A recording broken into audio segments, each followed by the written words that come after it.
Boa noite, gente. Axé, meu povo de Umbanda. Deus abençoe a todos. Então, mais essa noite aqui, numa noite muito fria, para gravar mais um pouquinho uma doutrina para vocês. Hoje nós vamos falar um pouquinho de colônias espirituais, onde os espíritos se encontram. No Brasil se encontra 20 colônias espirituais. O que é colônias espiritual? São onde são levados os espíritos que desencarnaram no plano Terra, dentro do seu campo evolutivo, dentro da sua necessidade, dentro do seu campo de trabalho, no que eles podem ajudar ou ser melhorado para trabalhar. Eles são levados para a colônia de afinidade. Cada espírito vai para a sua colônia espiritual de afinidade no plano astral, ou seja, em cima da nossa terceira dimensão. Alguns estudiosos, alguns espíritas estudiosos, alguns pesquisadores dizem que nós temos da terceira à sétima camada, sendo que da quinta à sétima são os espíritos de luz, ali onde propagam os espíritos evoluídos, assim por dizer. São os santos, são os orixás, são os que auxiliam os outros espíritos nos trabalhos terrenos. Porque esses espíritos dessas colônias, muitos delas, nos auxiliam no plano Terra. Muitos acham que é só para o resgate dos desencarnados. Não, fazendo alguns estudos e pesquisando alguns estudiosos que já fizeram isso, muitas dessas colônias espirituais hoje, elas auxiliam em nós, seres humanos, ainda no plano Terra. Como a gente tem uma colônia hoje que ela está situada aqui próximo de nós, que é a colônia das Violetas, que elas trabalham muito em cima das equipes médicas dentro dos hospitais. Principalmente tem uma equipe médica nesse campo lá que trabalha muito dentro da recuperação dos seres humanos na Terra com o câncer. São os trabalhos de estudos de cientistas para auxiliar e melhorar o tratamento dos seres humanos no plano Terra, ainda assim, na sua regeneração,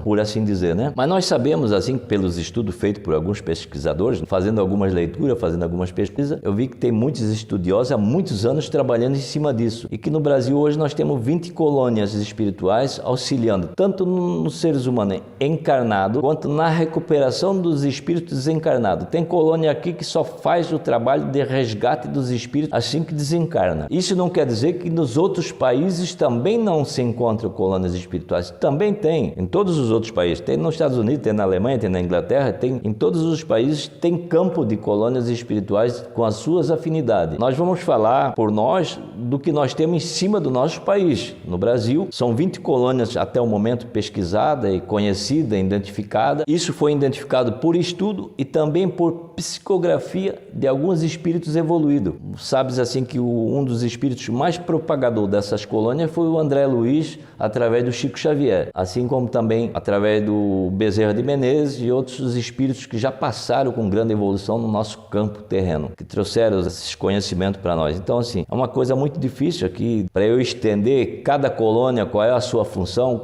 é uma coisa muito alongada, mas quem quiser, tem interesse, tem bons livros identificando isso. Hoje, se você buscar até na internet, você vai encontrar isso, mas tem uma grande evolução só para saber que essas colônias existem e que elas nos auxiliam, tanto no campo material quanto no campo espiritual. Muitos acham que até que essas colônias só servem para auxiliar os espíritos. Não, os espíritos lá também auxiliam nós aqui no campo Terra na nossa evolução. Haja visto que tem muitos guias que vêm nos seus terreiros, nas suas casas, muitos mentores que vêm dessas colônias, que eles passam por essas colônias nos seus aprendizados, nas suas doutrinas. Eles trazem muito conhecimento de lá para nós aqui na Terra, para que nós possamos evoluir e um dia fazer parte dos trabalhos dessa colônia auxiliando outros espíritos. Existem 7 campos de vibração para cima, no etéreo, ou seja, no bem, na luz, e existe 7 campos de vibração também na telúrica, ou seja, na energia condensada negativa, ou seja, nas umbralinas. Só que assim, diante dos estudos, por alguns espíritos, por as suas psicografias, por seus conhecimentos, não nos é permitido conhecer as camadas umbralinas, não nos é permitido ter o conhecimento do que acontece lá, para que não influencie nenhum ser humano a essas desigualdades. São estendido o conhecimento, a autorização para saber ter acesso às energias puras, ou seja, as energias de luz, para suspender o espírito na sua evolução, para que ninguém tenha regresso, para que todos tenham superioridade no seu crescimento. Então, assim, o que é energia? Nós aqui vivemos dentro de 2 campos de energia telúrica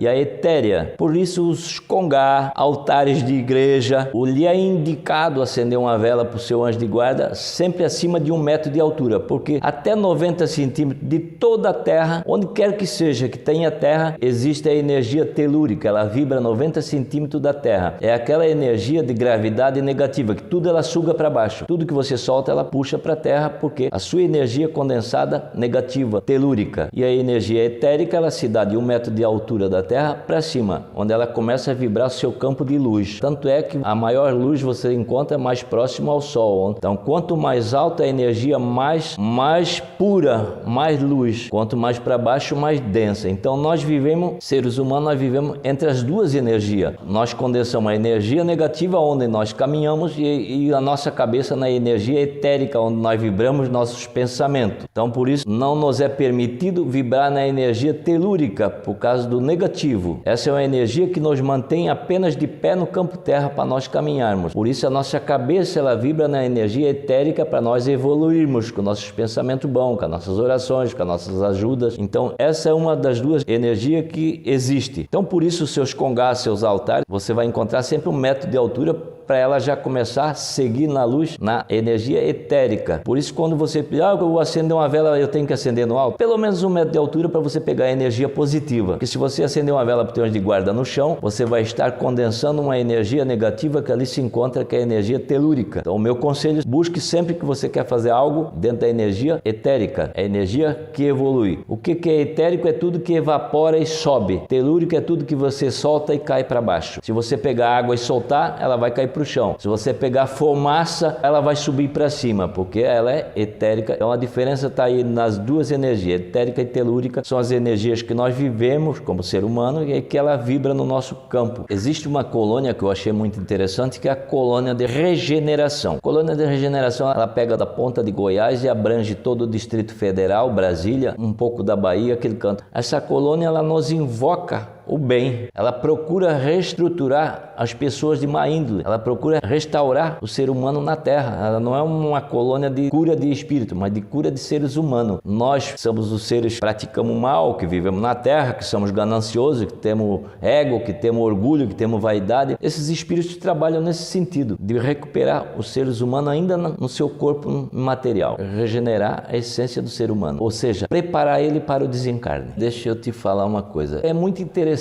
as colônias umbralinas, embora não nos é permitido chegar ao conhecimento ou chegar até elas, que existe um bloqueio nessa energia ao qual nós não transpassamos, mas elas são muito importantes também para aqueles espíritos que vivem na terra, que desencarnam, que são pessoas de má índole, são essas pessoas trevosas aí que praticam mal a vida toda, que assaltam, que matam, provocam homicídio, latrocínio e assim por diante, que provocam as maiores atrocidades dentro dos seres humanos no plano terra. São esses caras que provocam grandes desastres na natureza humana. São essas pessoas que mesmo em vida já são trevosas. Ao desencarnar, elas têm que passar por essas camadas umbralinas para a sua reestruturação como espírito. Elas têm que passar por isso. Ou seja, lá no umbral elas vão ter o seu sofrimento. Elas vão começar aos poucos a enxergar o que fizeram e o que elas poderiam não ter feito e sido melhor. Lá elas vão passar por tudo aquilo que elas praticaram e fizeram. Elas vão viver o mesmo desastre que elas já passaram, para elas sentir no seu próprio espírito o que é o erro, o que ela fez com a sua vida, porque ela reencarnou com um projeto, com um pedido para ser melhor, para viver como um ser humano bom, para ela se resgatar, para ela se melhorar, para ela curar do passado. E muitas vezes elas caíram no mesmo erro ou ainda até pior. Elas têm que voltar para essa colônia umbralina para poder se regenerar. Muitos espíritos que reencarnaram de um plano bom, vieram com uma energia boa, dentro de uma família boa, e só cometeram o erro. Então elas vão voltar a uma região umbralina que elas nunca tiveram antes, ou nunca passaram, para elas saber o porquê da necessidade da regeneração, da bondade do ser humano. E não é só os grandes pecadores ou cometedores de atrocidade. Muitos espíritos aí que você tem como bonzinho andando na terra, aí como até do teu lado, aí que você acha que é um grande ser humano, dentro do ser dele, ele tem grandes maldades. A mente dele pratica tanta maldade quanto um bandido com a arma na mão. Ele pratica mais maldade mentalmente do que um criminoso usando uma arma. Então são esses espíritos que ao desencarnar passam por essa região umbralina, por necessidade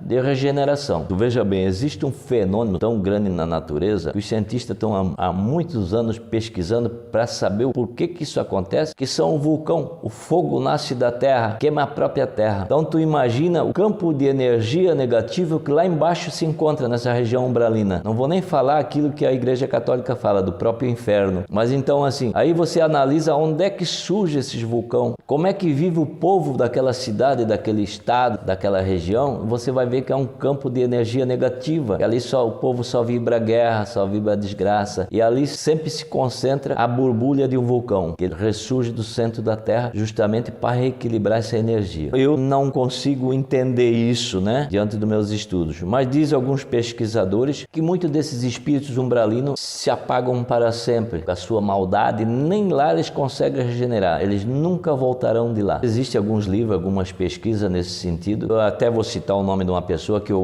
gosto muito dela, da sua propagação, da sua doutrina, dos seus livros. Ela fala muito bem, é a Lu Magashi, né? Uma pesquisadora, uma médium muito evolutiva. Eu até acho ela uma das maiores médium do Brasil, na sua evolução, na sua visão, na sua vidência, porque ela é uma médium vidente. Foi a única médium que eu conheci que teve os seus 7 chakras abertos e comprovado. Ela tem uma grande áurea mediúnica, então é a única que eu falo assim. A Lu Magashi, uma grande pesquisadora, doutrinadora, passa assim muita doutrina para as pessoas, quem quiser procurar lá. Falando de sonho, sempre que você vai dormir, você acaba sonhando e muitas vezes esse teu sonho é uma viagem astral. Você, não só eu, como todos vocês, todos os médiums, pode estar caminhando ou indo conhecer uma colônia espiritual ou um campo espiritual. Eu falo colônia espiritual porque é o que se distingue nos livros, nos conhecimentos hoje, mas muitos dizem que lá é cidade espiritual. Hoje dizem que é o local dos espíritos morarem, onde os espíritos melhores se encontram, são nessas colônias, né? Então ele fala, para melhor definir, fala-se colônia espiritual. Não? Isso não quer dizer que é uma colônia de produção terrena, é uma colônia onde lá se encontram os espíritos. É a cidade espiritual, onde os espíritos se encontram, muitos para o seu tratamento, muitos para os seus estudos, para as suas evoluções, muitos se preparando para reencarnar novamente, outros para evoluir para novos campos, porque muitos passam em uma colônia, fazem um aprendizado, evolui de tal forma que ele é levado para outra colônia mais evoluída, com maior trabalho, maior campo de trabalho, né? Então o médium, ao dormir, ele tem seu sonho, e nesse sonho muitas vezes ele é levado para uma colônia dessa e ele nem sabe que ele está sendo transportado para um trabalho espiritual, porque ele não consegue definir ainda, ele não tem uma boa definição de sonho. Mas assim, você tem que entender que você, ao deitar na cama, você tem 4 estágios de dormir, né? E nesses 4 estágios, você diz alguns estudiosos aí, neurológicos, que você tem de 4 a 15 estágios de sonho para você conseguir dormir relaxadamente bem, e é dentro desses estágios que você é recomposto, ou seja, retirado do seu corpo e levado para o campo espiritual, para você ver, conhecer, ter o entendimento do que é uma evolução, novos conhecimentos para você se melhorar. E muitos médiuns não se dão conta disso, que o sonho dele muitas vezes auxilia na sua evolução, mas ele não consegue analisar o sonho, ele leva tudo para o lado errado, ele leva tudo para brincadeira, ou muitas vezes ele acha que o sonho é um aviso de uma coisa estrandente, e não. Ah, eu sonhei com tal coisa, será que eu vou ganhar na loteria? Ah, sonhei com isso tal, vai morrer alguém? Não, o sonho muitas vezes não define nada disso. O sonho muitas vezes ele está te dando uma visão para você evoluir. Esse sonho muitas vezes te leva em campos para você conhecer, para você saber que nem tudo é igual, tudo tem seu campo de evolução, para que você encontre a sua evolução. Então você tem que aprender a definir teu sonho. Um conselho que eu dou para você, ao dormir, é uma educação que você dá para o seu cérebro. Mente, traga nas minhas mãos aquilo que eu ver. Mente, traga na minha mão aquilo que eu ver. Traga nas minhas mãos aquilo que eu ver. Para que ao acordar, o seu sonho não seja apagado da sua mente, você consiga trazer isso para dentro de você com as suas próprias mãos. Porque se você olhar para você mesmo, cada um de vocês não conseguem falar sem estar gesticulando com a mão, assim como eu estou fazendo nesse momento. A sua mão é o que mais mexe com os seus pensamentos. Se você olhar para dentro de você, você vai ver que você lembra do que você fez com a mão, mas não lembra do que você falou a última palavra, porque a mão é o que mais movimenta os seus pensamentos. Então, ao eu dormir, eu peço que a minha mente traga o meu sonho nas minhas mãos. Vou contar uma experiência que essa semana tive durante um transporte. Estava eu dormindo quando de repente alguém me tirou, levou para viajar. Um senhor que não me deixava andar nem na frente nem atrás, tinha que caminhar ao seu lado. Viajamos para uma cidadezinha deserta, onde tudo estava se acabado e muita gente perdida andando de um lado para o outro, sem rumo. Ele disse, mais tarde voltaremos. E caminhamos. Ele, vamos embora, temos muitos que fazer. Caminhamos. Chegamos numa cidade, uma pequena cidade de interior, bastante arbustos, bastante flores, passarinho voando. Eu vi muito papagaio e arara azul voando e cantando naquele local. Achei até interessante. E ele disse, mas não é aqui, vamos ao local de trabalho. Ele me levou num galpão muito grande, branco, uma construção diferente do que nós temos no plano terra. Lá se encontravam muitas pessoas, todas se preparando para o trabalho. Vestiam um macacão azul, uma faixa amarela no peito e um capuz azul, tipo um capacete, mas não era um capacete, era uma coisa diferente. Ele disse, nós também vamos nos vestir porque vamos acompanhar os trabalhos. Me deram da mesma forma, da mesma roupa, me obriguei a vestir. E caminhamos. Fomos em outro barracão onde as pessoas já estavam com as carretas prontas para a viagem. Eram uns carretão tipo carroça, bem grande, com um formato diferente. Na sua frente, 4 cavalos brancos que puxava. Cada carroça embarcava mais ou menos 10 pessoas dentro. Tinha 5, 6 carretão daquela. Pegamos um caminho de retorno. O caminho era uma coisa diferente, coisa que eu nunca tinha visto. Parecia que quem olha dia de chuva vê um arco-íris. As carroças caminhavam por esse arco-íris, isso era estrada. E chegamos numa cidadezinha pequena, onde tinha muita gente perdida andando de um lado para o outro, parecia um zumbi caminhando. E esses trabalhadores se encontravam, chegavam nas pessoas, naquelas pessoas, que para mim eram um espírito, e conversavam com eles, já dialogavam e carregavam, botavam dentro do carretão, assim, recolhiam os espíritos. Alguns até tomavam, tinha um trabalhador daquele que carregava uma maquininha na mão, dava tipo um choque. A pessoa adormecia, era recolhida para o carretão e levada. Quando o carretão tinha mais ou menos umas 50 pessoas cada carretão, seguimos de volta. Voltamos ao mesmo local. Ali tinha um barracão grande, um galpão assim, eu calculo assim pela minha visão, uns 500 metros de comprido, assim com 100 de largura. Na porta muito larga, descia com tipo uma maca, 2 enfermeiros vestidos de branco azulado e pegava aqueles espíritos, eram pegados, aquelas pessoas deitadas na maca e levados para dentro. Ele disse, aqui eles vão ficar para tratamento. E eles eram botados em macas assim dentro daquele local, onde tinha diversos enfermeiros e médicos perambulando ali naquele meio, cuidando dessas pessoas. Para mim até então era pessoas. Depois, analisando, eu vi que era um espírito desencarnado. Uma boa parte desses caminhou para um outro barracão. Fomos em seguida. Lá na porta desse barracão, essas pessoas foram tiradas, botadas uma ao lado da outra em macas. Eram diversas macas, uma ao lado da outra. Se eu olhar assim, eu não consigo nem dizer a quantidade de pessoas que já tinham naquele local. Mas diversas macas, as pessoas eram deitadas e ligadas nelas um tubo, tipo assim, no hospital da terra, um soro. Mas lá era assim, corria um líquido amarelo na veia dessas pessoas. Aí o que estava me levando para aquele local disse, essas pessoas aqui vão fazer um tratamento para sair do coma que elas se encontram, para elas se reconvalescer, para elas se acordarem que ainda estão meia perdidas de onde estavam. Todas essas pessoas ficaram, aquilo era tipo um forno assim arredondado, tampava, aquelas pessoas ficavam sobre um campo de energia diferente assim que não dá, eu não consigo identificar. Era uma energia meia azul, meia amarela e tal. Aquelas pessoas ficavam ali em tratamento. Aí ele me seguiu de um caminhozinho diferente, assim, onde tinha muitas flores do lado, assim, muitos passarinhos voando por cima, tal, uma coisa bem encantadora, uma energia muito tranquila, muito absorvente. Eu até falei para ele, eu acho que eu vou ficar aqui, tão gostoso que isso é aqui. Ele olhou para mim, sorriu, caminhamos. Chegamos em um local que eu achei até que era o meu terreiro, e ali tinha muitas crianças. Dentro daquelas crianças, uma vez sentou no meu colo e sorriu. Aí as crianças eram levadas em fila, onde tinha 2 enfermeiras dando vacina. Era tipo uma vacina no braço assim. Então até achei engraçado. A enfermeira perguntou, é teu filho? Eu disse, não. Aí o menino olhou para mim e disse, é meu amigo. Ele tomou a vacina e saiu correndo brincar. Quando ele estava a uns 20 metros de distância minha assim, ele disse, meu nome é Figueiredo. E desapareceu na minha visão. Aquele espírito que me carregava bateu no meu ombro assim, disse, está na hora de voltar. Eu disse, não, mas eu ainda quero ficar. Ele disse, volta. Quando ele disse volta, eu estava em casa acordado na minha cama. Então achei muito interessante a experiência, que depois analisando eu vi que eu estive num local, eu já tinha ido outras vezes em sonho, mas não tão realista como eu fui dessa vez, acompanhando os trabalhos e ver coisa que eu vi. Eu vi que eu estive em colônias espirituais, onde que os espíritos ali faziam um tratamento. Esse fato ocorreu hoje comigo.